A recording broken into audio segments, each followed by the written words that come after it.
தீப ஆராத பிறகு கேதாரி ஈஸ்வரரை ஆவகானம் செய்ய வேண்டும் என்று அன்னையாளாப்பட்டவள் ஒரு அம்மியையும் குழவியையும் அலங்கரித்து அம்மியின் மேல் குழவியை நிறுத்தி குங்குமம் கந்தம் முதலிய பரிமள திரவியங்களை அணிவித்து பருத்தி மாலையிட்டு புஷ்பம் ஜாத்தி அதன் எதிரிலே கலசம் நிறுத்தினாள் தாயார்.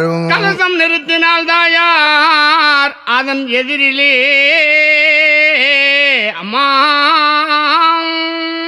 அப்பொழுது கேதாரி ஈஸ்வரரை மனதிலே தியானம் செய்து அம்மியையும் குழவியையும் அலங்கரித்து அதற்கு மஞ்சள் சந்தனம் குங்குமம் பொட்டுமிட்டு பருத்தி மாலையிட்டு நானாவித மந்திர யந்திர புஷ்பங்களை சூடி அன்னையா விரதத்தை மேற்கொள்கின்றாள்.